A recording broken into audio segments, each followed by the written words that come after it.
მესამე ქვეითი ბრიგადის ოფიცერმა ალუდა სეთურიძემ ამერიკაში უკვე გაიარა 11-თვიანი რეაბილიტაციის კურსი. ავღანეთში ჰელმანდის პროვინციაში პატრულირების დროს ის ხელნაკეთ ნაღმზე აფეთქდა. ორივე ფეხის კიდური დაკარგა და სახის მძიმე დაზიანებაც მიიღო. ამერიკელი სამხედრო ექიმების ძალისხმევით სეთურიძე ახლა პროთეზების საშუალებით გადაადგილდება. რეაბილიტაციის კურსი კი უკვე საქართველოში გააგრძელებს. თავდაცვის სამინისტროს გადაწყვეტილებით თბილისში სამხედროებისარეაბილიტაციო ცენტრი გაიხსნება.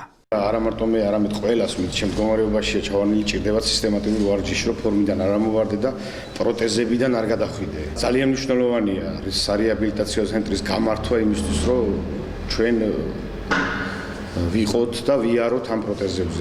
ამერიკას საქართველოს თავდაცვის სფეროში თანამშრომლობის ოფისის დახმარებით თბილისისარეაბილიტაციო ცენტრის სრული დატვირთვით მომავალ წელს ამოქმედდება. ამერიკული მხარე თავდაცვის სამინისტროს როგორც ტექნიკური აღჭურვილობით, ასევე კადრების გადამზადებაშიც დაეხმარება. ჩვენ ჩამოვიყვანეთ ექსპერტთა ჯგუფი ამერიკისა და ევროპის სამეთაურო შტაბიდან საქართველოში ამპუტირებულთა სამედიცინო დახმარების ცენტრის შესაქმნელად.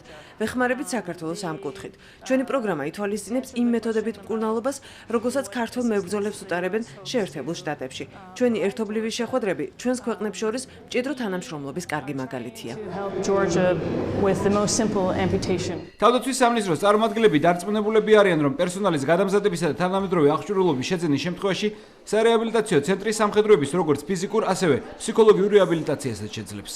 იმ მიზნით, რომ დაშავებულმა მებრძოლებმა, რომლებსაც შეერთებულ შტატებში უტარდებათ ამჟამად ეს პროთეზირება, საქართველოში მიიღონ იგივე მკურნალობა და რეაბილიტაცია, რომელიც შეესაბამება ამერიკის სტანდარტებს, აი ამისათვის ეხლა კეთდება პროექტი. იგეგმება, რომ ცენტრში ჩატარდეს შესაბამისი სამუშაოები, ღონისძიებები და დაინერგოს და გაკეთდეს ისეთი პრაქტიკა, როგორიც საზღვარგარეთ აქვს ჩვენ სამხედროებს.